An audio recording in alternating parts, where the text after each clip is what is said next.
सभी सखियों को आकांक्षा सिंह और और रेणु चतुर्वेदी का नमस्कार। ये क्या है भैया? ये हमने तो सोचा कि आज नमस्कार वस्कार नहीं होगा, केवल हम ढुंढ ढुंढ ढुंढ ढुंढ ढुंढ करते रहेंगे, बूमरो बूमरो। क्या ये तो शुरुआत अभी थी आगे आगे कुछ ऐसे ही चलता रेणु रहेगा? जी। हम्म हाँ, धमाका तो होना ही है।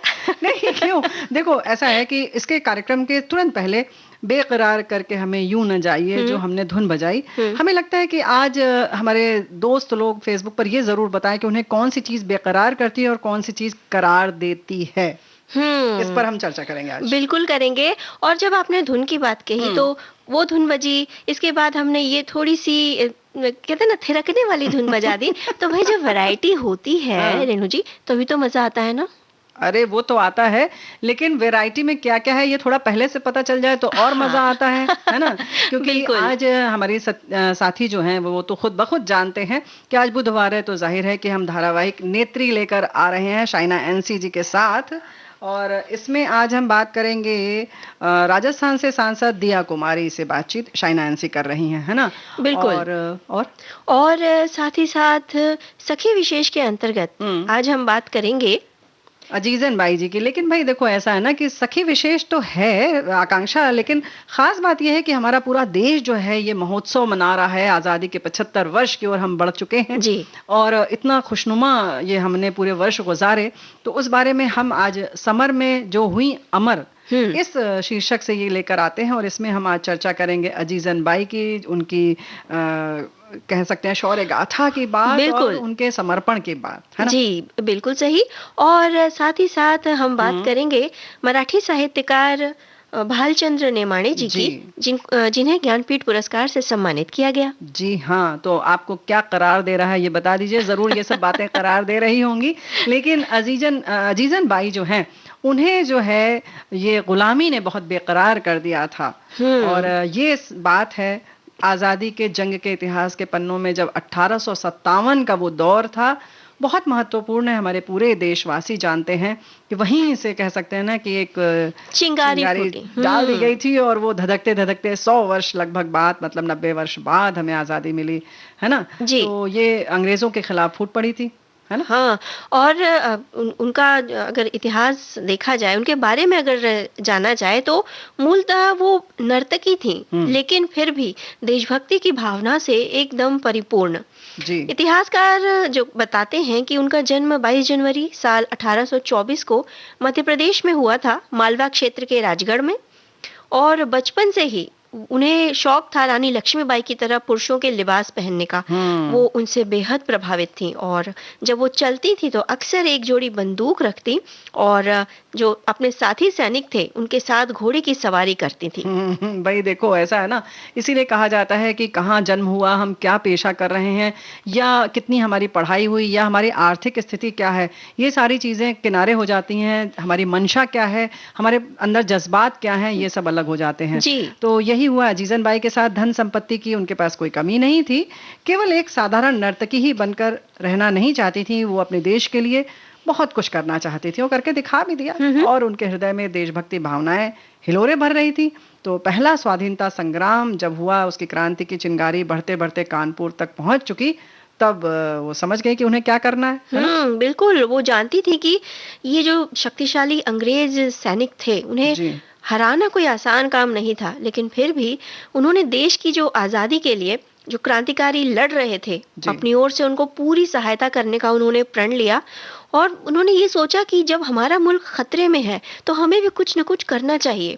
तभी तो उन्होंने रेणु जी क्या किया कि उनके पास जो भी गहने धन दौलत जो भी था, वो मदद करने लगी क्रांति में। जो क्रांति का जो आंदोलन था उसमें जिन चीजों की जरूरत पड़ती, वो अपनी तरफ से पूरा योगदान देती। बिल्कुल, उन्होंने पूरा योगदान दिया, धन दौलत कपड़े गहने सब कुछ दे दिया। और उसके साथ साथ केवल यही नहीं किया कि बस दे दिए पैसे और सब खत्म। उन्होंने हम्म एक युवतियों की टोली बनाई जो कि मर्दाना वेश रखती थी, और सभी घोड़ों पर सवार होकर, हाथ में तलवार लेकर, नौजवानों को आजादी के इस युद्ध में हिस्सा लेने के लिए आमंत्रित करती थी। जी सोचो जरा, जब वो चलती होंगी और इस तरह से जब टोली चलती होगी, तो लोगों के मन में जोश होता होगा नहीं कि सब छोड़ छाड़ के बस कूद पड़ो इस आग में, है ना? बिल्कुल, उनको देखकर ही जोश आ जाता होगा। जी, और वो घायल सैनिकों का इलाज करती थीं, उन्हें घावों पर मतलब मरहम पट्टी करती थीं, तो बहुत सारे देखो तरीके हैं। और युद्ध के दौरान अजीज़न ने सिद्ध कर दिया कि वो वीरांगना नहीं है, बल्कि कहना चाहिए कि एक सिर्फ़ वो शौर्य से हाँ, परिपूर्ण नारी परिपूर्ण थीं। नारी जी। हैं, बिल्कुल। और जब बिठूर का जो युद्ध हुआ था, तो उस युद्ध में हालाँकि पराजय मिली थी, लेकिन फिर भी वो काफ़ी शौर्य से उन्होंने उस युद्ध में भाग लिया और दुर्भाग्यवश वो पकड़ी गईं। औ भई वैसे तो कहते हैं ना कि वो लोग अपना सौभाग्य मानते हैं ना। जी। बंदिनी के रूप में उन्हें जनरल हैवलॉक के सामने पेश किया गया और जनरल ने उनके समक्ष प्रस्ताव रखा कि यदि वो अपनी गलतियों को स्वीकार करके अंग्रेज़ों से क्षमा माँग लें, तो उन्हें माफ़ कर दिया जाएगा हुँ। और वो फिर से रास रंग की जो दुनिया थी जिसमें उनके पास धन, दौलत, ऐशो-आराम था, मिल जाएगी और वहीं अगर नहीं करेंगी, तो सज़ा भुगतनी पड़ेगी उन्हें।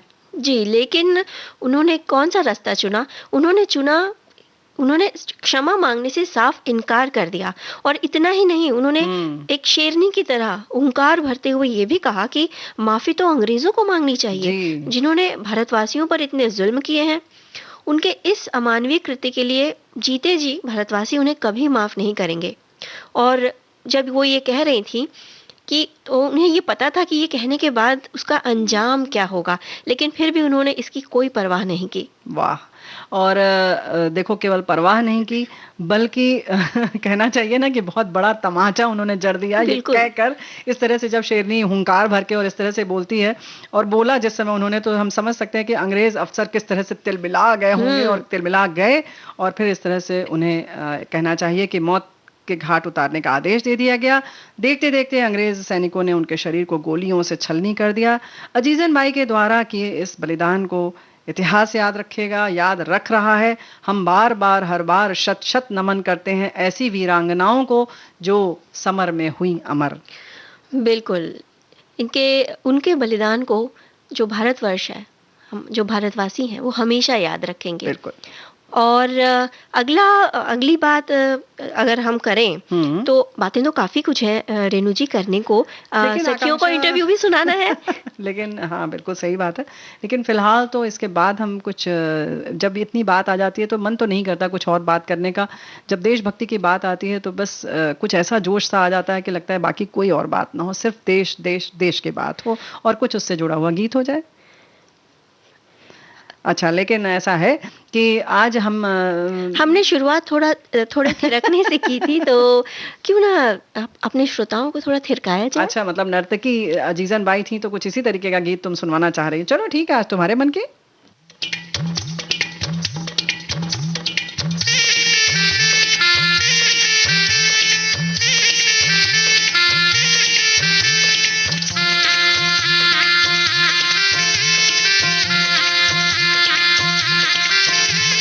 बुम्बरा बुम्बरा श्याम रंग बुम्बरा बुम्बरा बुम्बरा श्याम रंग बुम्बरा आए हो किस बगिया से हो तुम बुम्बरा बुम्बरा श्याम रंग बुम्बरा बुम्बरा बुम्बरा श्याम रंग बुम्बरा आए हो किस बगिया से हो तुम भंवरे ओ शाम भंवरे खुशियों को साथ लाए मेहंदी की रात में तुम लेके सौगात आए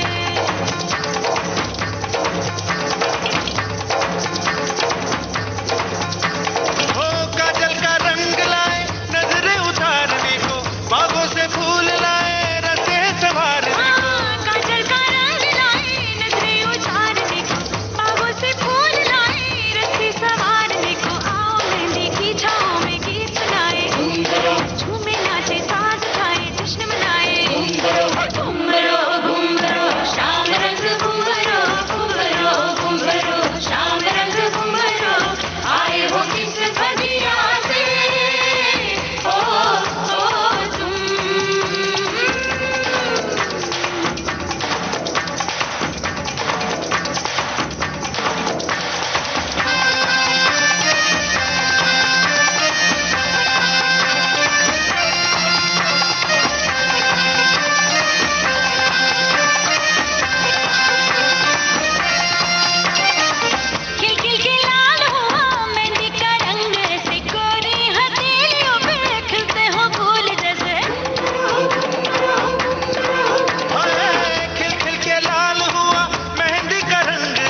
सच्चा बाकी सारे झूठे, हाथों से अब मेहंदी का ये रंग कभी ना छूटे।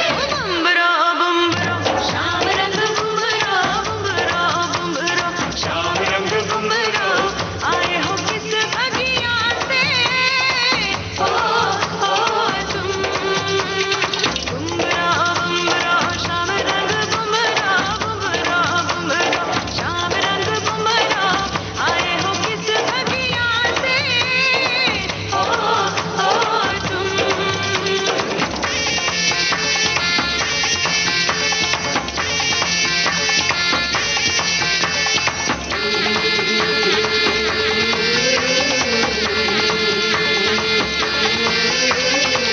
झंडा की पालकी में दिल की मुराद लाई, जन्नत का नूर लेके मेहंदी की रात आई।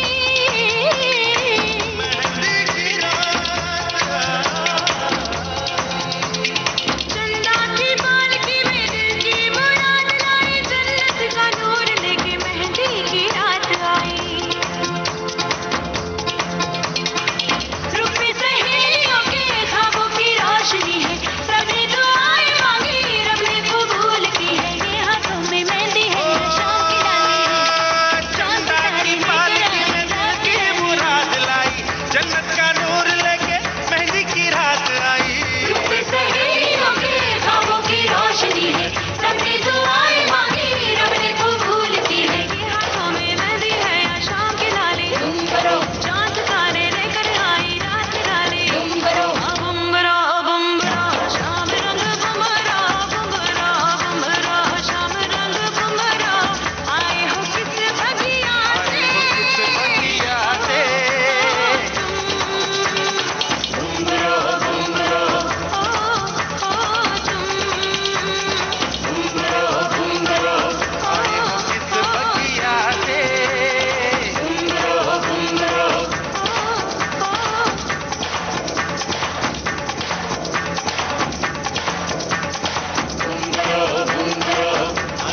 किस बगिया से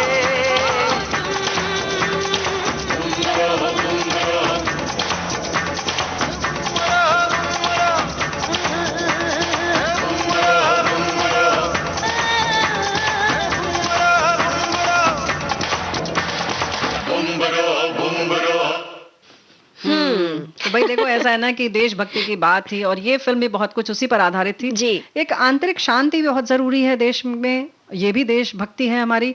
हम अपने कर्तव्य को बहुत अच्छे से करें, ये भी बहुत जरूरी है। बिल्कुल ज़रूरी नहीं कि हमें देशभक्ति के लिए कोई बड़ी चीज़ करने की ज़रूरत है। कई छोटी-छोटी चीज़ें भी होती हैं जिससे हम अपने देश के प्रति आभार प्रकट कर सकते हैं। बिल्कुल। वो भी देशभक्ति का एक हिस्सा है। बिल्कुल हिस्सा है। और आभार प्रकट करने के अलावा एक बात और है कि जो हमें आजादी मिली है उसको हम संभाल कर संजो कर आगे बढ़ें और उसमें और वृद्धि करें। यानी कि देश अगर विकसित होता है तो ये भी तो हमारे देशभक्त और क्रांतिकारियों के प्रति श्रद्धांजलि भी है और उन्हें कितनी खुशी मिलेगी।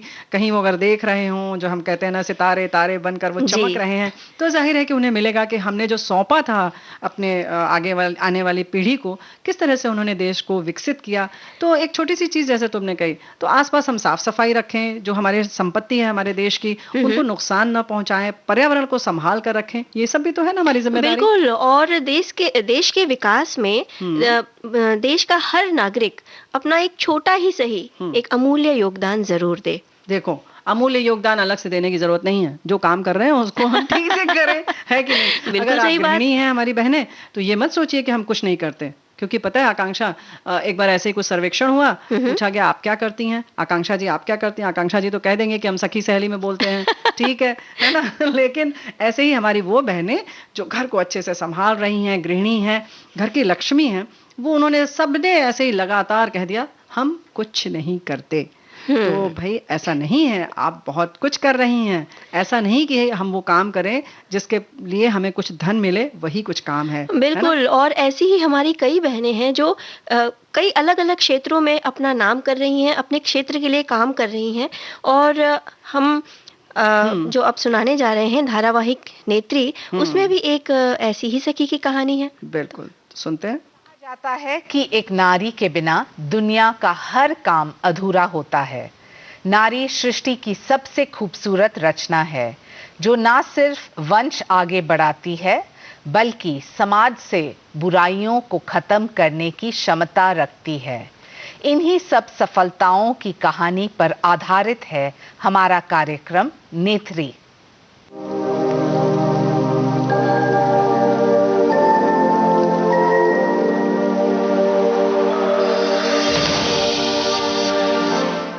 नमस्कार, स्वागत है आप सबका हमारे विशेष कार्यक्रम नेत्री में, महिला सांसद और उनकी कहानियां।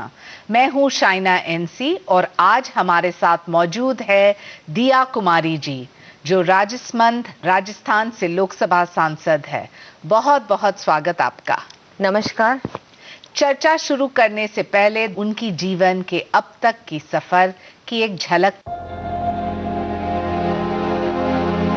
जयपुर के पूर्व महाराजा सवाई भवानी सिंह और महारानी पद्मिनी देवी के महल में 30 जनवरी 1971 को दिया कुमारी का जन्म हुआ। राजघराने में पैदा होने के कारण दिया कुमारी का बचपन राजकुमारी की तरह बीता। इकलौती संतान होने के नाते राजकुमारी दिया कुमारी व्यक्तिगत रूप से अपनी दादी राजमाता गायत्री देवी की देखरेख में पली बढ़ी। दिया कुमारी ने अपनी पढ़ाई दिल्ली के मॉडर्न स्कूल और जयपुर के महारानी Gayatri Devi girls public school से की। फिर वो उच्च शिक्षा के लिए लंदन चली गई, जहां से उन्होंने डेकोरेटिव आर्ट्स में ग्रेजुएशन किया। भारत वापस लौटकर दिया कुमारी अपनी पारिवारिक विरासत सिटी पैलेस, जयगढ़ किले समेत अन्य पर्यटन स्थलों के संरक्षण के कामों की देखरेख करने लगी और समाज सेवा में भी बढ़ चढ़कर हिस्सा लेने लगी। दिया कुमारी अपनी दादी राजमाता गायत्री देवी के नक्शे कदम पर चलते हुए 2013 में राजनीति में कदम रखा और बीजेपी में शामिल हो गई। इसी साल उन्हें सवाई माधोपुर विधानसभा सीट से चुनाव लड़ने का मौका मिला और पहली पारी में वो चुनाव जीतकर विधायक बनी। साल 2018 के विधानसभा चुनाव में टिकट नहीं मिल पाया। वो कहते हैं ना, मन का हो तो अच्छा, ना हो तो ज्यादा अच्छा। यानी 2018 के विधानसभा चुनाव का टिकट ना मिलना दिया कुमारी के लिए वरदान साबित हुआ, क्योंकि उन्हें अभी बड़ा लक्ष्य पाना था। साल 2019 में वो दिन आ ही गया जब बीजेपी ने उन्हें राजसमंद से लोकसभा चुनाव लड़ने का मौका दिया। चुनाव में दिया कुमारी ने शानदार जीत दर्ज की और संसद में कदम रखा। तो दिया कुमारी जी के अब तक के सफर के बारे में और भी कई सारी बातें हैं जो हम बात करेंगे आपके साथ। बहुत बहुत स्वागत है आपका दिया जी। धन्यवाद आपका बहुत बहुत शाइना जी।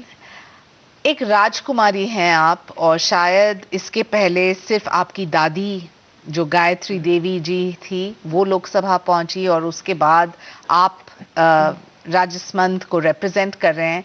क्या आपको लगता है ये सफर आसान रहा है या फिर was it just a golden spoon?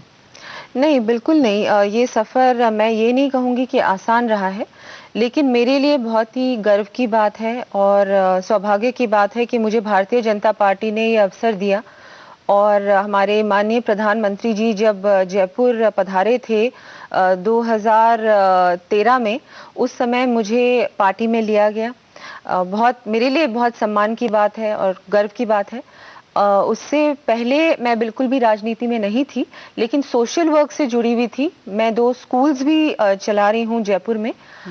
उसके अलावा भी बहुत सारे एनजीओ से मैं जुड़ी हुई थी। मेरा खुद का भी एनजीओ है जो हम लोग महिला सशक्तिकरण पे काम करते हैं। और मुझे लगता है कि इसी दौरान उससे पहले कोई ऐसी बात भी नहीं थी कि पॉलिटिक्स में आना है या कुछ भी, लेकिन उस समय फिर ये चर्चा हुई कि राजनीति में भी मुझे आना चाहिए।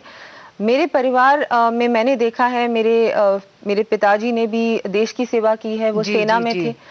मेरी दादी जी पॉलिटिक्स में भी थी और मेरे दादाजी भी उन्होंने भी बहुत महत्वपूर्ण भूमिका निभाई थी इंडिपेंडेंस। और जब हमारे सब स्टेट्स मर्ज हुए थे विद इंडिपेंडेंट इंडिया, जी। उस समय भी उन्होंने बहुत कुछ किया और बहुत बड़ा उनका कंट्रीब्यूशन रहा उस समय जी। भी। बहुत सारे ऐसे जयपुर में भी बहुत सारी ऐसी संस्थाएं हैं जो उन्होंने शुरू की थी। तो जनता की सेवा करना और जनता के साथ रहना ये मैंने बचपन से देखा था। तो लेकिन इसलिए आपके पिताजी इलेक्शन लड़े कांग्रेस से, फिर आप आई बीजेपी में। आपका पहला जो इलेक्शन था वो सवाई माधोपुर में था और वहां से एमएलए चुन के आई और फिर आप गए राजसमंद। तो कैसा रहा ये पूरा सफर? जी जी, तो पहले मैं एमएलए थी सवाई माधोपुर से। सवाई माधोपुर का मेरे परिवार से बहुत गहरा जुड़ाव है। जो सवाई माधोपुर की जो स्थापना हुई थी, जब सवाई माधोपुर बना था तब मेरे ही परिवार पूर्वजों जी ने जी जी। स्थापना की थी सवाई माधोपुर की। तो इसीलिए शायद पार्टी ने मुझे वहां भेजा। सबसे पहला चुनाव जब मैं लड़ी क्या थी वो एमएलए कठिन का, था? बिल्कुल आसान नहीं था, क्योंकि मेरे सामने जो चुनौती थी, एक तो बहुत सबसे पहली बात तो ये कि मैं पॉलिटिक्स में नई थी, राजनीति मेरे लिए बहुत एक नया क्षेत्र था। तो एक वो बात तो थी ही। फिर मैं जयपुर से नहीं लड़ रही थी और सवाई माधोपुर जो 2.5 घंटे दूर है जयपुर से, वहां जी से जी। लड़ रही थी। और मेरे सामने किरोड़ी लाल जी मीना चुनाव थे, लड़ रहे थे। वो बहुत बहुत ही बड़े नेता थे, हाँ राजस्थान के नेता हैं। प्रसिद्ध था। तो बिल्कुल मेरे लिए एक चुनौती तो थी, लेकिन मैंने चुनौती कबूल की, स्वीकार की और बिल्कुल पॉजिटिव माइंडसेट से मैं इस चुनाव के अंदर बिल्कुल जुट गई। और बहुत मेरे उस समय तो मेरी पॉलिटिकल टीम भी नहीं थी, लेकिन वो सब कुछ धीरे धीरे सब कुछ जुड़ गया एक साथ और बहुत अच्छा पूरा माहौल बना और वातावरण आपके पक्ष में था। बहुत ही अच्छा था। और उस समय मोदी जी की बहुत अच्छी लहर थी। उस समय सब चाह रहे थे कि मोदी जी प्रधानमंत्री बने और ये एमएलए चुनाव था विधानसभा का, जो लोकसभा चुनाव से कुछ ही महीने पहले था। जी। तो बिल्कुल इस वजह से मेरी बहुत अच्छी जीत हुई। एक राजकुमारी तपती गर्मी में प्रचार कर रही है और चर्चा ये हो रहा है क्या वो हमारे लिए काम करेगी या फिर एक फोटो अपॉर्चुनिटी जहां आप किसी के साथ खाना खा रहे हैं, रोटी बेल रहे हैं। आपको इस नजरिया से भी देखा गया, तो आपको क्या कहना है इसके ऊपर? नहीं, मुझे नहीं लगता कि ऐसा था। इससे पहले मैं एमएलए थी तो लोगों ने देखा था कि रात दिन मैं काम कर रही हूँ, चाहे धूप हो, चाहे सर्दी हो, बारिश हो, कुछ भी हो। एक बार अगर आप अपने आप ठान लेते हो कि नहीं, मुझे जनता की सेवा करनी है और ये मेरी रिस्पॉन्सिबिलिटी है, मेरी जिम्मेदारी है, तो वो आपका एक परिवार ही होता है। और परिवार में कई बार आप किसी को मिलने जाते हो, जब प्रचार भी करते हो, तब महिला रोटी बना रही है तो उसके साथ बैठ के रोटी बनाने में बहुत अलग ही मजा है। तो वो मैं सोचती हूँ कि वैसे ही हुआ, वो नेचुरल था, ऐसा कुछ भी नहीं था। और बिल्कुल जब तक आप जनता के साथ घुल मिल नहीं जाते, उनकी बात नहीं सुनते, तब तक आपको कोई गंभीरता से भी नहीं लेता। और मुझे लगता है बहुत आवश्यक है कि हम उनके साथ मिलके उनकी परेशानी सुने। जब हम लोगों के साथ बैठेंगे नहीं, उनकी बात नहीं सुनेंगे, तो आप सिर्फ जाके स्पीच दे के वापस आ जाए, मुझे लगता है वो काफी नहीं है। जनता बहुत, आजकल जनता की अपेक्षा भी बहुत है और आपको अपेक्षा पे खरा भी उतरना है और वो बहुत बड़ी जिम्मेदारी है और मैं अपनी तरफ से पूरी कोशिश करती हूँ कि जिम्मेदारी निभाऊं। बहुत अच्छा आपने कहा, लेकिन आपको लगता है कि महिला ज्यादा संवेदनशील है इसलिए उनका जो कनेक्ट है वो घर परिवार से होता है, या आपको लगता है कि ये वोटर्स जो है सोच समझ के अपना निर्णय लेते हैं और सिर्फ क्योंकि एक महिला है या एक पुरुष है उसके आधार पे नहीं? नहीं, देखिए, वोटर्स सोच समझ के निर्णय लेते हैं। वो ये भी देखते हैं कि आप कौन सी पार्टी को रिप्रेजेंट करते हैं। और हमारे प्रधानमंत्री जी का तो मैं सोचती हूँ पूरे देश में जिस तरह से सभी लोग उनको चाहते हैं कि वो हमारी लीडरशिप करें, देश की नेतृत्व करें, तो एक बहुत बड़ी वजह वो है कि आप बहुत इजीली एक्सेप्टेबल होते हैं। तो मेरे लिए बहुत बड़ी बात है कि मैं भारतीय जनता पार्टी की सदस्य हूं और वहीं से मैंने चुनाव लड़ा। पार्टी ने मुझे मौका दिया और मैंने चुनाव लड़ा। जी, लेकिन महिला होने का मैं तो सोचती हूँ एक बिल्कुल फायदा है, क्योंकि आप घर के अंदर घुस के महिला के साथ कनेक्ट हो जाती है। कई बार जो पुरुष रिप्रेजेंटेटिव्स होते हैं, महिला उन तक नहीं पहुंच पाती क्योंकि उनके अंदर झिझक होती है। लेकिन अगर महिला रिप्रेजेंटेटिव है, एमएलए है या एमपी है, तो कोई भी महिला उनसे डायरेक्टली बात कर सकती है, उनको अप्रोच कर सकती है। ये बहुत बड़ी मैं सोचती हूँ कि एक प्लस पॉइंट है, पॉजिटिव चीज है जो महिला रिप्रेजेंटेटिव्स के पक्ष में है ये बात। जी, दिया जी, जब आप आए पार्लियामेंट और आपको मौका मिला कि आप आपकी आवाज बुलंद कर सकें आपके कंस्टिट्यूएंट्स के लिए, तो कौन से ऐसे मुद्दे थे जो आपने उजागर किए? जी बिल्कुल मैंने सबसे पहले तो हमारे जो रेलवे का मुद्दा है, क्योंकि अभी भी हमारे मीटर गेज है जिसको ब्रॉड गेज में कन्वर्जन के लिए बहुत समय से ये मांग चल रही है। वहाँ के लोगों की बिल्कुल ही जो ये डिमांड है ये बहुत लंबित है। तो वो सबसे पहले मैंने पार्लियामेंट में ये मुद्दा उठाया। उसके बाद एक फॉलेन हमारी एक सड़क है जो उसका भी 6 साल से पेंडिंग चल रहा है, फॉलेनिंग का काम, वो भी मैंने उठाया। लेकिन मैं बहुत ही आभारी हूँ दोनों ही मंत्रियों की कि उन्होंने मेरी बात को बहुत सीरियसली लिया, गंभीरता से लिया, और जो फॉलेनिंग का काम है उसको सैंक्शन भी कर दिया, और जो रेलवे का काम है उस पर भी चर्चा चल रही है और मुझे पूरी उम्मीद है कि वो भी बहुत जल्दी सफलता प्राप्त हुई। बिल्कुल, अभी तक तो बिल्कुल सफलता ही। आपके जो महिला कंस्टिट्यूएंट्स हैं उनके लिए कौन से ऐसे योजनाएं हैं जो आपको लगता है कि केंद्र सरकार से प्राप्ति भी हुई है, और कौन से ऐसे योजना हैं जो आप खुद स्वयं करना चाहते हैं आपके वोटर्स के लिए? जी, हमारे वहाँ पर उज्ज्वला योजना बहुत अच्छी तरह से लागू हुई है और बहुत सारी महिलाओं को जो गैस कनेक्शन मिले हैं, और अभी 1 करोड़ और गैस कनेक्शन मिलने वाले हैं। अब इस बजट में घोषणा भी हुई है, केंद्र सरकार ने घोषणा की है, तो इसमें भी मैं ज्यादा से ज्यादा महिलाओं को जोड़ना चाहूंगी। हमारे वहाँ जल जीवन मिशन में भी बहुत सारे गांवों को लाभ मिला है। बहुत सारे गांव इस जो जल जीवन मिशन की योजना है उससे जुड़े हैं, और आगे मैं चाहूंगी बहुत सारी और जो पंचायतें छूट गई हैं वो भी जुड़े। हमारे क्षेत्र में डिजी गांव योजना, जिसमें हर पंचायत में VLE बनाए गए हैं जो केंद्र सरकार की सभी योजनाओं से जनता को जोड़ेंगे। वहां पर पूरे एक छोटा सा एक सेंटर है जो 2 व्यक्ति चलाएंगे, और वहां पर जिसको भी किसी भी योजना से जुड़ना है तो उसको वहां उसी सेंटर के माध्यम से जोड़ा जाएगा। क्योंकि कई बार क्या होता है कि जनता को योजना के बारे में जानकारी पूरी तरह से नहीं होती है, और कैसे जुड़ना है, उसका लाभ कैसे लेना है, वो VLE सेंटर से उनको इसकी जानकारी। जब एक कंस्टिट्यूएंसी में 80% रूरल होता है और 18-19% अर्बन, तो प्रॉब्लम्स जो है अलग है दोनों क्षेत्र के लिए। आप कैसे समझते हैं कि आप सांसद होने के नाते उनको रिप्रेजेंट कर सकते हैं दोनों क्षेत्र में? देखिए, मैं पहले सवाई माधोपुर से विधायक थी, वहां भी यही स्थिति थी, वहां भी रूरल और अर्बन था। लेकिन मेरे लिए तो एक समान ही होता है। रूरल एरिया की अलग प्रॉब्लम्स होती हैं, अर्बन की अलग होती हैं, और उनको दोनों को आपको एड्रेस करना होता है। तो बिल्कुल मैं करती हूँ। जो चीजें स्टेट गवर्नमेंट के तक पहुंचानी होती है वहां भी हम लोग हमारी आवाज बहुत सीरियसली और बहुत बुलंद तरीके से हम लोग वहां उठाते हैं। ये अलग बात है कि हमारे राजस्थान में कांग्रेस की सरकार है जो किसी की सुनती ही नहीं है। लेकिन हम लोग अपनी आवाज उठाते हैं, समय समय पर मुख्यमंत्री जी को पत्र भी लिखते हैं, और मीडिया के माध्यम से भी हमारी बात को पहुंचाते हैं। केंद्र सरकार में भी मैं अपनी बात को बिल्कुल बहुत ही मजबूती से रखती हूँ, पार्लियामेंट में भी और मंत्रियों के माध्यम से भी। दिया जी, आपके बच्चे के बारे में बताइए कि as a mother, as a philanthropist, as a parliamentarian, कितना कठिन होता है बहुत सारे रोल्स को निभाना? जी बिल्कुल कठिन तो होता है, लेकिन इसमें आपको बैलेंस करना होता है, समय देना होता है सभी चीज़ों को। मैं अपनी फैमिली को भी समय देती हूँ और काम को भी, क्योंकि पॉलिटिशियन होने के अलावा मैं बहुत कुछ और भी संभालती हूँ जो हमारी फैमिली की जिम्मेदारियां हैं। म्यूजियम्स हैं, होटल्स हैं, स्कूल्स हैं जो मैं चलाती हूँ, एक NGO भी चलाती हूँ। सभी चीज़ों को मैं टाइम देने की पूरी कोशिश करती हूँ। कई बार जो चीजें हैं, जैसे फैमिली कई बार निगलेक्ट होती है, इतना ध्यान नहीं दे पाते हो आप, लेकिन मैं अपनी तरफ से पूरी कोशिश करती हूँ सभी चीजों को प्रायोरिटी दूं और बैलेंस करके चलूं।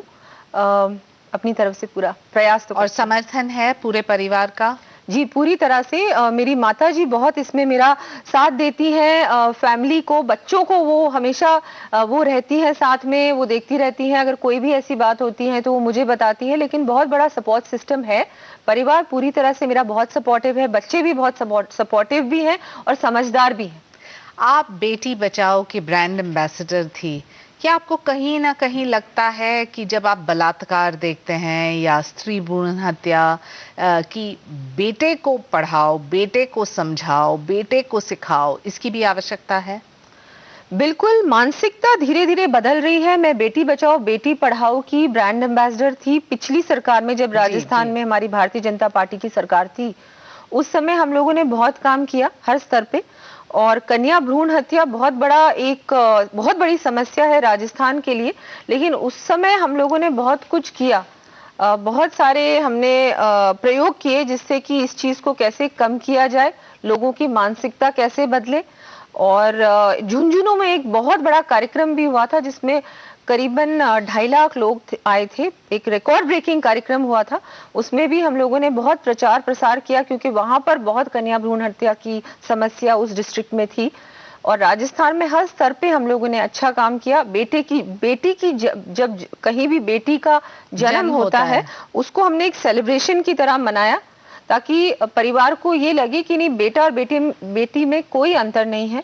और उसके बाद भी बहुत सारे, जब तक कि बेटी 18 साल की नहीं हो जाती तब तक उसको समय समय पर उसका डायरेक्टली उसके बैंक में पैसा जमा करवाना, ताकि उसकी शिक्षा में कोई कमी नहीं रहे, उसकी एजुकेशन पूरी हो जाए।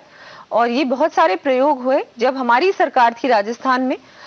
जो सीसीटीवी कैमरास की भी एक पूरा प्रदेश में योजना बनी थी, जिसमें हर जगह पे जहां भी ऐसा लग रहा था कि सिक्योरिटी रिस्क है वहां सीसीटीवी कैमरास भी अलॉट हुए थे। लेकिन इसके बाद जो अभी कांग्रेस की सरकार राजस्थान में है, ये इसमें बिल्कुल भी ध्यान नहीं दे रही है। बहुत दुर्भाग्यपूर्वक है कि राजस्थान अब 2 नंबर की पोजीशन में है क्राइम में, और महिलाओं के प्रति जिस तरह से अत्याचार हो रहा है हमारे प्रदेश में, ये बहुत ही दुख की बात है, बहुत ही शर्म की बात है कि बहुत ज्यादा बढ़ गया है क्राइम राजस्थान में महिलाओं के प्रति। क्राइम एक चीज है और चाइल्ड सेक्स रेशियो दूसरा। वहां एक तरफ आप बलात्कार देखते हैं, असंवेदनशील बयानबाजी। एक महिला होने के नाते क्या आपको दुख होता है कि आप इन सभी क्षेत्रों में सक्रिय रूप से कोई परिवर्तन नहीं ला सके?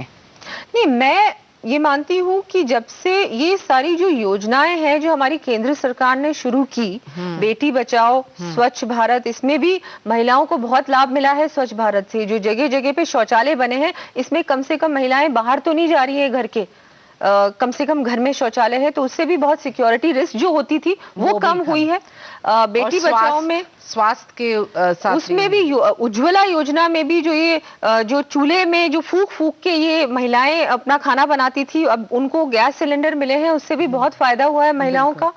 डायरेक्टली भी महिलाओं के खाते में पैसा जो जमा हुआ है, ये भी बहुत बड़ा एक बेनिफिट मिला है महिलाओं को। महिलाओं को जो मुखिया का जो दर्जा देना है, जो हमारे प्रधानमंत्री पूरा प्रयास कर रहे हैं कि हमारी महिला ही घर की मुखिया बने और उसको घर में रिस्पेक्ट मिले, और फाइनेंशियली उसको कैसे ज्यादा स्वतंत्रता दिया जाए और आत्मनिर्भर बनाया जाए, जो बहुत बड़ा अभियान है हमारी केंद्र सरकार का। ये सब, इन सब चीजों पे काम हो रहा है, लेकिन मानसिकता ओवरनाइट तो बदल नहीं सकती, इसमें समय लगेगा। और लेकिन हम लोग सही दिशा में जा रहे हैं और धीरे धीरे चीजें बदलेंगी, नेक्स्ट जेनरेशन को इसका बहुत फायदा मिलेगा।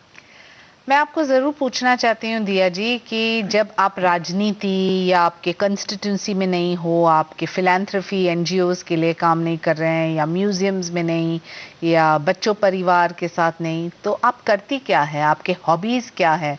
क्योंकि ज्यादातर देखें तो राजघराने की बात करें तो पोलो और ऐसे हॉबीज रहते हैं, लेकिन आपके हॉबीज क्या है? जी बिल्कुल, मेरा परिवार पोलो से बहुत एसोसिएटेड है। मेरे ग्रैंडफादर जो थे, दादाजी जो थे, उन्होंने पहला वर्ल्ड कप जीता है। क्या आपको लगता है ये एक अमीरों का स्पॉट है? बिल्कुल नहीं, ये एक हेरिटेज स्पॉट है और इसको प्रमोट करना चाहिए। इससे टूरिज्म भी बहुत आगे बढ़ता है। हमारे राजस्थान में देखिए आप, बहुत सारे लोग आते हैं, बाहर से टीमें आती हैं पोलो देखने के लिए और उसमें पार्टिसिपेट करने के लिए, तो इसको भी हमको बहुत गंभीरता से लेना चाहिए। ये एक अमीरों का स्पॉट नहीं है, आर्मी भी इसमें बहुत पार्टिसिपेट करती है। और मेरा बेटा भी अब पोलो में बहुत कुछ कर रहा है उसको आगे बढ़ाने के लिए। लेकिन आपके हॉबीज क्या है? मेरे हॉबीज के लिए ज्यादा समय मुझे नहीं मिलता आजकल, लेकिन क्योंकि बिल्कुल, लेकिन मुझे म्यूजिक का शौक है, मुझे पेंटिंग का शौक था बहुत, रीडिंग का भी था, ट्रैवलिंग मुझे बहुत पसंद है, लेकिन इन सब चीजों का आजकल समय ही नहीं मिलता, क्योंकि दूसरी सब चीजें इतनी ज्यादा उसमें समय चला जाता है कि पर्सनल इंटरेस्ट के लिए, हॉबीज के लिए समय ज्यादा नहीं बचता। एक राजकुमारी होने के नाते क्या आपको लगता है कि स्कूल कॉलेज में आपको एक तरफ से देखा गया कि ये तो राजकुमारी है, इनसे बात ना कीजिए, या इनसे इनको एंटाइटलमेंट है, या आपको लगता है कि सादगी की जिंदगी थी बचपन में? देखिए, मैं क्योंकि आर्मी बैकग्राउंड से भी, क्योंकि मेरे पिताजी दिल्ली में पोस्टेड थे उस समय, तो मेरी स्कूलिंग दिल्ली से हुई है। तो वो वहां पर मुझे ऐसा कुछ भी भेदभाव नहीं दिखा कि कोई अगर, एंटाइटलमेंट नहीं था? बिल्कुल भी नहीं। और उसके बाद फिर मैंने आगे की शिक्षा लंदन में की, तो वहां भी ऐसा कुछ नहीं था। लेकिन हाँ, साधारण जीवन में नॉर्मली भी मुझे कई बार लगता है कि लोग सोचते हैं कि ये प्रिविलेज्ड है क्योंकि इसको ये सब कुछ विरासत में मिला है, इसने मेहनत नहीं की, जो मुझे लगता है सही नहीं है। कई बार मुझे एक्स्ट्रा मेहनत करनी पड़ती है, ज्यादा मेहनत करनी पड़ती है अपने आप को प्रूव करने के लिए। जी, ये होता है। ये होता है, बिल्कुल होता है। आपके क्षेत्र में जो युवा, क्या आपको उनको कोई संदेश देना है? क्योंकि आज अम्बिशन इतना बड़ा है, सब महत्वाकांक्षा, सबकी महत्वाकांक्षा बड़ी है, लेकिन हर कोई दिया कुमारी जी नहीं होते हैं ना? जी नहीं, युवाओं को मैं ये कहना चाहूंगी कि अगर आप कोई भी एम्बिशन है या कोई भी ऐसा सपना है जो आप साकार करना चाहते हैं, आगे बढ़ना चाहते हैं, तो बिल्कुल बढ़े। हर प्रकार से आपको बहुत सारी ऐसी स्कीम्स भी है सरकार की जिसमें आपको बहुत सपोर्ट मिल सकता है, उन स्कीम से लाभ मिल सकता है। अपना जो भी बिजनेस शुरू करना चाहे डेफिनेटली करें। मेरी तरफ से कोई भी हेल्प की जरूरत हो, किसी भी प्रकार की सपोर्ट की जरूरत हो, तो मैं हमेशा आप लोगों के लिए उपलब्ध हूँ। वहाँ हमारे राजसमंद में बहुत सारी इंडस्ट्रीज हैं, वो बहुत बार हमारे लोकल जो युवा हैं उनको रोजगार नहीं देती हैं। तो मैं प्रयास करती हूँ कि वहां पर लोकल जो हमारे युवा हैं उनको सबसे पहले प्रायोरिटाइज करके उनको रोजगार मिले। तो वो मैं पूरे एफर्ट कर रही हूँ कि उनको मिले।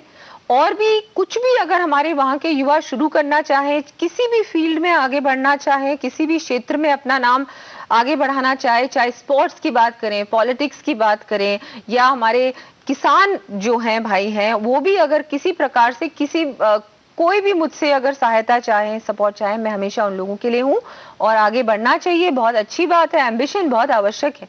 अगर हमारे अंदर एम्बिशन नहीं है या कोई ऐसा सपना नहीं है जो हम चाहते हैं कि पूरा हो, तो मैं सोचती हूँ फिर जीवन बहुत ही अधूरा होता है। जी। और अंत में मैं दिया कुमारी जी से जानना चाहती हूँ कि जो आप अगले 5 साल में आपके क्षेत्र के लिए 3 चीज करना चाहते हैं, आपके वोटर्स के लिए, आपके जो महिलाओं के लिए और युवाओं के लिए, तो वो क्या होगा?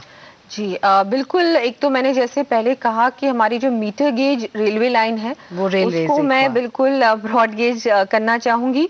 वो और कई नई रेलवे लाइंस भी हैं जो पुष्कर मेड़ता है, ये तो मावली मारवाड़ की मैं बात कर रही हूँ, पुष्कर मेड़ता है वो जोड़ना है, बर से बिलाड़ा जोड़ना है, भीलवाड़ा को भी नाथद्वारा से जोड़ना है। ये सब नई रेलवे लाइंस है। पूरा प्रयास मैं कर रही हूँ कि ये भी जल्द से जल्द शुरू हो जाए। टूरिज्म सर्किट को भी मैं बढ़ाना चाहूंगी राजसमंद में, क्योंकि महाराणा प्रताप का ये क्षेत्र है, वीरों की धरती है, यहाँ श्रीनाथ जी का मंदिर भी है। तो यहाँ बहुत सारे शरणार्थी आते हैं, टूरिस्ट आते हैं, लेकिन इसको कैसे जोड़ा जाए, क्योंकि सब लोग उदयपुर आते हैं लेकिन राजसमंद सब लोग नहीं पहुंच पाते। तो ये भी मैं चाहती हूँ, प्रयास कर रही हूँ कि ये भी किसी तरह से वहां भी बहुत ज्यादा से ज्यादा टूरिस्ट आए। महिलाओं के लिए मेरा जो एनजीओ है, हम लोग काम कर रहे हैं कि मैं छोटे छोटे सेंटर्स खोलूं, मेरी तरफ से पर्सनली भी बिल्कुल सेल्फ हेल्प ग्रुप मेरा चल रहा है, तो उसको भी हम लोग जोड़े ताकि वहां पर जो बहुत सारे ऐसे क्राफ्ट्स हैं जो हमारी महिलाएं करती हैं, छोटे छोटे ये हैंडीक्राफ्ट्स की ये जो चल रहे हैं, लेकिन उसको आगे तक कैसे बढ़ाया जाए, बड़े स्तर पर कैसे ले जाए। बिल्कुल। तो ये भी मैं चाहती हूँ, युवाओं के लिए भी रोजगार के और माध्यम कैसे बने, हम लोग और क्या क्या कर सकते हैं जिससे कि वहां पर रोजगार बढ़े, ये भी पूरा प्रयास मैं करती हूँ। दिया कुमारी जी की कहानी आम महिलाओं के जीवन में आगे बढ़ने की प्रेरणा देती है। आज समाज में महिलाओं के प्रति सोच बदलने की जरूरत है, तभी हमारा देश और हमारा समाज सही मायने में शक्तिशाली और विकसित देश बन पाएगा। आज शो में बस इतना ही, फिर मिलेंगे किसी और महिला सांसद से और जानेंगे उनके जिंदगी के बारे में। मुझे अनुमति दे, नमस्कार।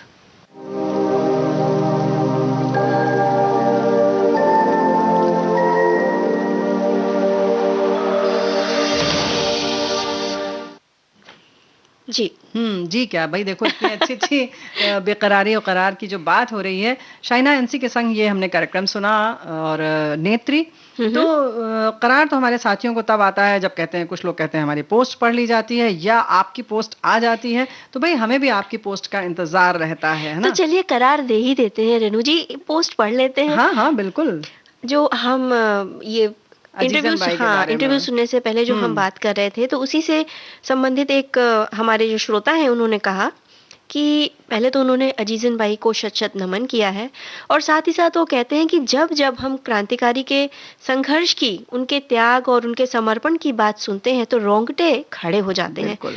आज़ादी हमें बलिदान, विश्वास और एकता के बलबूते पर मिली है और इस आज़ाद राष्ट्र में हमें जीने का जो सुवर्ण अवसर मिला है, वो इन्हीं की बदौलत। तो बिल्कुल। अगर राष्ट्र के लिए कुछ करना है हमें, तो सिर्फ इतना ही कि जो हमारे कर्तव्य हैं, उनको हम ठीक से निभाएँ। क्या बात है! बात बिल्कुल सही कही आपने। और आकांक्षा, जैसे हमने कहा था ना कि जो हमारी बहनें हैं, जो जी, घर में काम कर रही हैं, पूरी गृहस्थी को सँभाल रही हैं और पूरे परिवार को, बच्चों को और जीवन साथी को, या कहें कि अगर जो पुरुष घर में रह रहे हैं वो, या स्त्री जो जी, घर का काम कर रही हैं, जिसको हम मानते हैं कि कुछ नहीं कर रही हैं, जो कुछ नहीं वाला जो है ना, भई इसको त्याग दीजिए।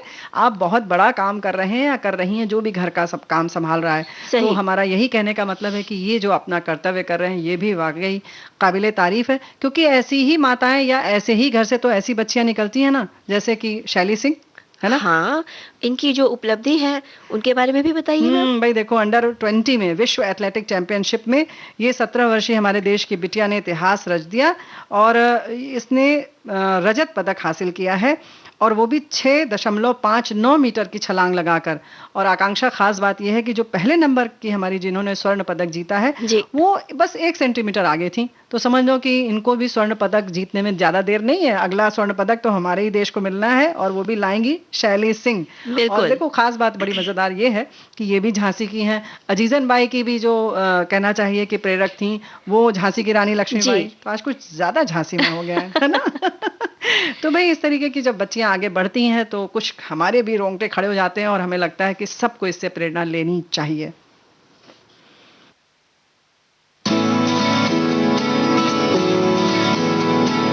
आशाएं आशाएं आशाएं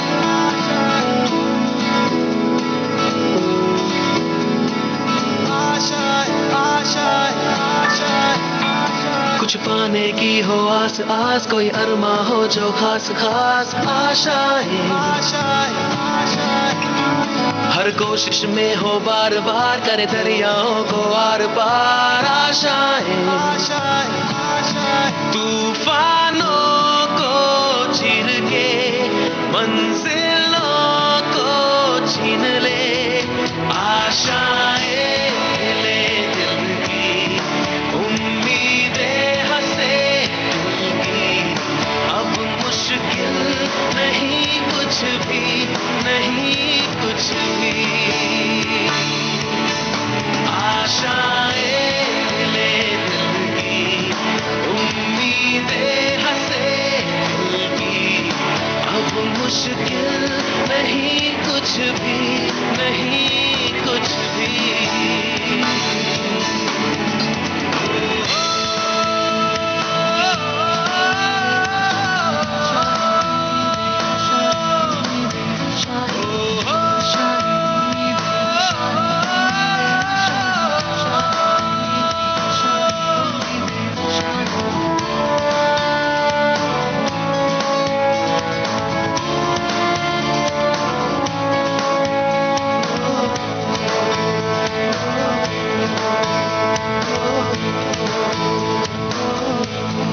उड़ जाए लेके खुशी अपने संग तुझको वहाँ, जन्नत से मुलाकात हो, पूरी हो तेरी हर दुआ।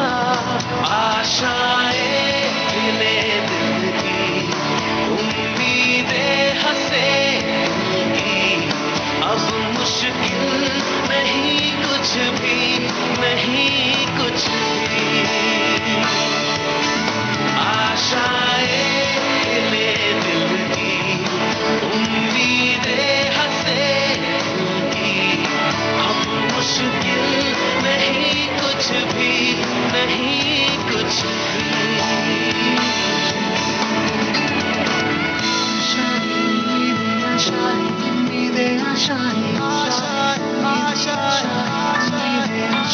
गुजरे ऐसी हर रात रात हो ख्वाहिशों से बात बात, आशाएं लेकर सूरज से आग आग, गाए जा अपना राग राग, आशाएं कुछ ऐसा करके दिखा, खुद खुश हो जाए खुदा। आशाएं ले दिल की, उम्मीदें हंसे दिल की, अब मुश्किल नहीं कुछ भी, नहीं कुछ भी।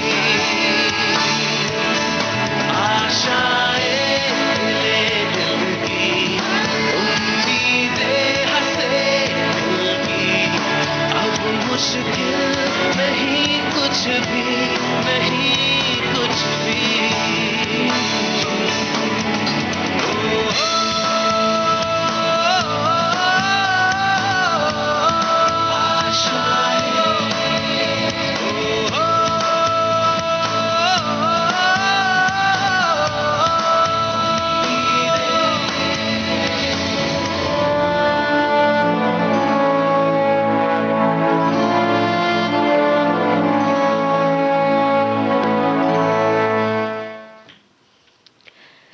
तो आशाएं और उम्मीदें ऐसे ही बढ़ती हैं। बढ़ती रहती हैं, और जैसे ही एक आशा पूरी होती है तो दूसरी फिर से उठ जाती है और फिर बेकरार करने लगती है।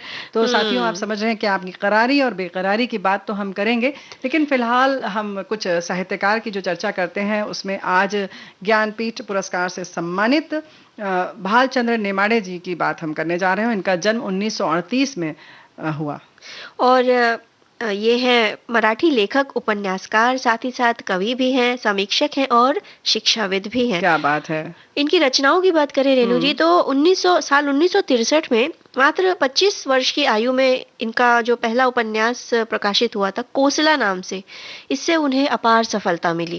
यानी कि उन्होंने 25 वर्ष की आयु में बता दिया कि हम कुछ करके दिखा ही देंगे, है ना। फिर 1991 में उनकी टीका स्वयंवर इस कृति के लिए उन्हें साहित्य अकादमी पुरस्कार से सम्मानित किया गया। और उनकी प्रमुख कृतियों में जैसे सबसे पहले तुमने बताया ही कि कोसला है, फिर उसके बाद हिंद उपन्यास शामिल है। और इस उनके साहित्य में जो कह सकते हैं ना कि देशीवाद पर भी बल दिया गया है। और 60 के दशक के लघु पत्रिका आंदोलन के आप प्रमुख हस्ताक्षर भी रहे हैं। जी, जब उन्होंने अपना पहला उपन्यास लिखा जो काफी प्रचलित हुआ, प्रसिद्ध हुआ, उसके बाद उनके 4 उपन्यास प्रकाशित हुए। और चारों उपन्यास जैसे कि बिड़हाल है, हूर, जहरीला और झूल, ये उपन्यासों के नाम हैं। इन सभी ने भी साहित्य जगत में काफी लोकप्रियता पाई। और जैसा कि आपने बताया कि जो उनका हिंदू उपन्यास था वो भी साहित्य जगत में काफी चर्चित हुआ। तो यानी कि जब बातें होती हैं और कह सकते हैं ना कि देशीवाद पर जब आदमी बल देता है तो कुछ न कुछ लोग ज्यादा जुड़ जाते हैं जी। और 2014 के 50वें ज्ञानपीठ पुरस्कार से आपको सम्मानित किया गया। और नेमाड़े ये पुरस्कार प्राप्त करने वाले चौथे मराठी साहित्यकार रहे हैं। और पहले मराठी साहित्यकार की भी बात अगर हम कर लें, क्योंकि आप चौथे थे, तो पहले साहित्यकार रहे वीएस खांडेकर, फिर उसके बाद कुसुमाग्रज और बिंदा करंदीकर। ये पहले इनको 3 को मिल चुका था। और इस तरह से ये जो साहित्यकार लोग जब होते हैं ना, तो ये भी कहीं ना कहीं जब हम बहुत परेशान हों तो करार दे देते हैं जब इनकी रचनाएं हम पढ़ लेते हैं। बिल्कुल बिल्कुल, पुस्तकें जो होती हैं रेणु जी, वो सबसे अच्छी दोस्त होती हैं, कुछ ना कुछ सिखाती ही हैं। ऐसा नहीं, हमारे श्रोता भी बहुत अच्छे दोस्त हैं भाई। सबसे अच्छी मत कहो है ना। देखो, सबसे अच्छे में से भी अच्छों में से एक अच्छी दोस्त है, यानी कि इनके लिए हमें इंतजार नहीं करना पड़ता। जो हमारे दोस्तों की हम जो बात कर रहे हैं ना, श्रोताओं की, वो जो फेसबुक पर लिखते रहते हैं, जो कमेंट्स करते हैं, तो जिससे हमें करार मिलता है। जी हाँ। लेकिन भाई देखो, ऐसा नहीं है। अब हमारे साथी ने लिखा है, मुझे बेकरार चीज करती है पैसा और करार मिलता है जब खर्च करता हूँ। यानी मिलने वाला तो इन्होंने उड़ा दिया भाई। मिलता है तब क्या होता है कि खर्च करने की बेकरारी और बढ़ जाती होगी जरूर, है ना।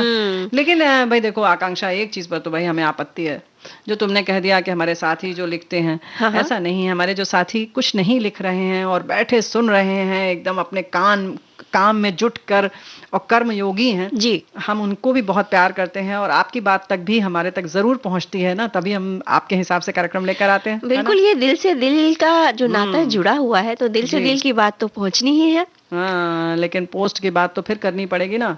इन्होंने लिखा है कि जब आपका पोस्ट नहीं दिखता तो हम बेकरार हो जाते हैं। तो भाई यही चीज़ तो हमारे संग भी होती है ना, जब आपका पोस्ट हमें नहीं दिखता तो हम भी बेकरार हम हो भी जाते हैं। बेकरार हो जाते हैं। तो ये बेकरारी और करारी का जो चक्कर है हाँ। रेणु जी, ये तो चलता रहेगा। थोड़ा-सा करार दे देते हैं अपने श्रोताओं को गीत देखते हैं क्या सुनवा दे कर। रही हो तुम, देखते हैं। करार करके हमें यूं न जाइए, आपको हमारी कसम लौट आई। बेकरार करके हमें यूं न जाइए, आपको हमारी कसम लौट आई।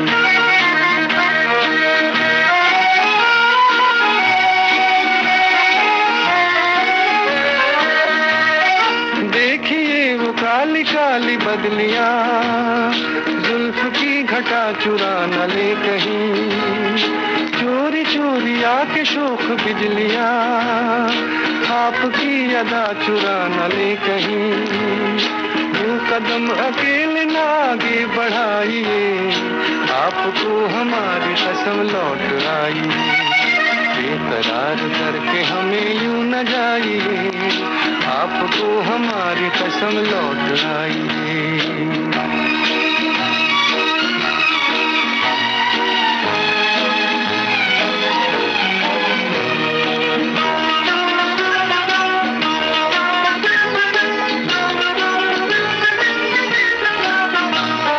देखिए गुलाब की वो डालियां, बढ़ के चूम ले नया आपके कदम। देखिए गुलाब की वो डालियां, बढ़ के चूम ले नया आपके कदम। खोए खोए भंवर भी है बाग में, कोई आपको बना न ले सनम। बहकी नजरों से खुद को बचाइए, आपको हमारी कसम लौट आई। बेकरार करके हमें यूं न जाइए, आपको हमारी कसम लौट आई।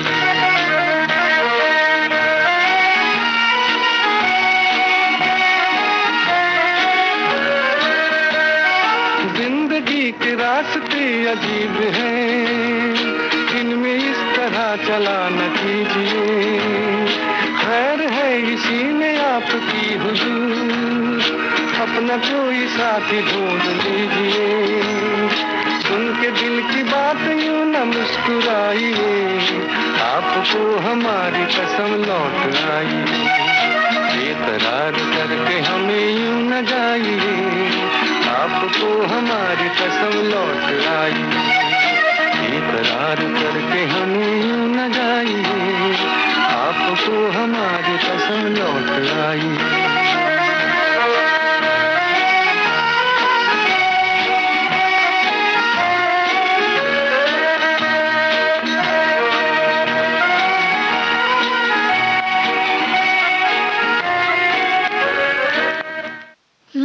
तो इस गीत से कुछ करार आया? नहीं नहीं, इन्होंने लिखा है, इस किस फिल्म का गीत है ये पहले बताओ। हाँ, ये फिल्म है 20 साल बाद हम्म। और हेमंत कुमार की आवाज। और बता दें पर्दे पे कौन थे? बता दो। वहीदा रहमान थी और मुझे धुंधला सा याद आ रहा है। बहुत छोटी थी तुम, रहने दो। हाँ, वैसे हमारे एक मैं साथी ने भूल बहुत गई। अच्छा लिखा है कि किसी चीज के बारे में अधूरी जानकारी मिले तब लोग बेकरार होते हैं कि सच्चाई क्या है। बिल्कुल सही बात है।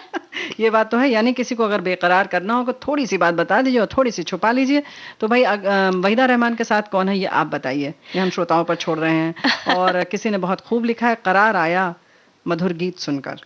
क्या बात है। जी। और साथ ही हमारे जो एक श्रोता है वो लिखते हैं कि उन्हें करार कब आता है? करार तब आता है जब बेकरारी खत्म होती है। ये तो सीधा सवाल हो गया, लेकिन सीधा जवाब हो गया। लेकिन आगे वो कहते हैं कि जैसे सखी सहेली छाया गीत या कुछ बातें, कुछ गीत और विविध भारती पर जब सुनते हैं, तब दिल को करार आ जाता है। क्या बात है। और यही कोई कह रहा है कि बीमार ना हो, मतलब बीमारी लग जाती है तब भी करार आता है। अब तुम आश्चर्य करोगी ना। बीमारी लग जाती है हो तब गया? कैसे करार आता है? हो गई ना बेकरारी। जानने के लिए कैसे है भाई, हमारे साथी कुछ ऐसे ही लिखते हैं। अब इन्होंने लिखा है कि बुआ जी बेकरारी के बारे में बस इतना कहना चाहती हूँ। पहले तो उन्होंने लिखा है कि आपको सुनने की आदत पड़ गई है, और लिख रही हैं कि बेकरारी के बारे में बस इतना ही कहना चाहती हूँ। मैं कैसे कहूँ अपनी बेकरारी, सखी सहेली सुनने में ही है समझदारी है। क्या मैं बात कैसे है? कहूँ कि बेकरारी है, कहूँ अपनी बेकरारी, सखी जी। सहेली सुनने में ही है समझदारी। मन में बेचैनी होगी, कसक होगी, बेकरारी होगी। विविध भारती अगर सुनते हो तो आपको भी ये बीमारी होगी। अब भाई ये बीमारी नहीं है, ये नहीं, बीमारी नहीं। नहीं है, ये तो प्यार है। तो भाई देखो, ऐसा है ना कि ऐसी बीमारी भी हम चाहते हैं कि पड़ जाए, और ऐसी बीमारी तो हमें भी लगी हुई है। जब हम आपसे बात नहीं करते हैं तो बस समझिए कि बस कुछ कुछ मन उदास उदास सा रहता है, कसक रहती है कि कैसे 3 बजे आपसे मिलें, बातें करें। तो बहुत सारी चीज़ें ऐसी करार वाली हैं। लेकिन जो और भी बातें हैं, कुछ लोगों को जैसे कहा ना कि पैसा मिले खर्च करने में आता है। हाँ, और जब जो आपने जो एक श्रोता की जो बात पढ़कर सुनाई थी कि उन्होंने कहा था कि जब मैं खर्च करता हूँ, जी।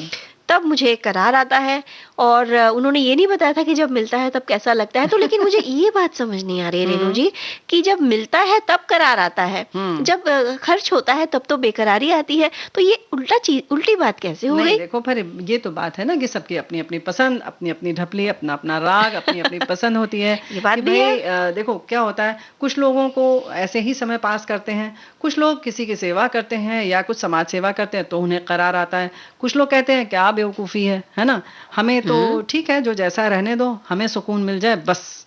तो ये तो ये अपनी बात भी सही करारी है। और बेकरारी की बात है। कुछ लोगों को मतलब आनंद आता है कि हम कुछ करें। ऐसे ही बात आती है अगर हम कुछ आनंद की बात करें तो नेत्रदान सप्ताह चल रहा है। तो जी। कुछ लोगों को सिर्फ ये प्रतिज्ञा ले लेने में, जबकि ये आपका जब जीवन समाप्त होता है तब ये काम आप कर पाते हैं, लेकिन घोषणा आपको पहले करनी पड़ती है, और सिर्फ घोषणा मात्र से बहुत करार मिल जाता है। और कुछ लोग सिर्फ ऐसा नहीं है, और लोगों को भी इसमें प्रोत्साहित करते हैं कि आप भी इस कार्य को करें, है ना? बिल्कुल, एक सुकून मिलता है आपको कि आपके जाने के बाद भी जी। कोई आपकी आंखों से ये दुनिया देख रहा होगा। जी, और कोई नहीं। खास बात तो ये है आकांक्षा, हमारे सब साथी वैसे जानते हैं, लेकिन फिर अच्छी-अच्छी बातें बार-बार करने का दिल करता है कि कोई एक नहीं बल्कि 2 लोग के ज़िंदगी में रोशनी आ जाती है। जी। वो भी हमारी तरह रंग, पेड़, पंछी और इन सारी चीज़ों को देख सकते हैं, उनका रंग देख सकते हैं, तितलियों के रंग देख सकते हैं। सोचो कितना अच्छा लगेगा। सोचिए रेणु जी कि अगर हम ये रंग नहीं देख पाते तो जी। कितनी बेरंग सी ये जो दुनिया है, हम हाँ। कैसे जान पाते? बिल्कुल, बिल्कुल बेरंग हो जाती दुनिया, अंधेरे में हम जी रहे होते। तो ये कुछ चीज़ें हैं, इसका संकल्प करके भी, और केवल खुद नहीं बल्कि दूसरों को भी इसके लिए प्रतिबद्ध करवाना, इसके लिए एक प्रयास करना, एक मुहिम सा चलाना आप कर सकते हैं। तो सिर्फ स्वयं नहीं बल्कि और लोगों को भी इसके लिए आप प्रेरित करें। बिल्कुल। और अब आप देख रही हैं कि जो मैं मेरी जो बेकरारी है हाँ। वो बढ़ती जा रही ये है। घड़ी है जो तुम्हें बहुत तंग करती है। तो चलो, घड़ी का सम्मान हम सब करते हैं, समय का सम्मान हम सब करते हैं। तो इजाज़त ले ली जाए सभी को, रेणु चतुर्वेदी और आकांक्षा सिंह का नमस्कार।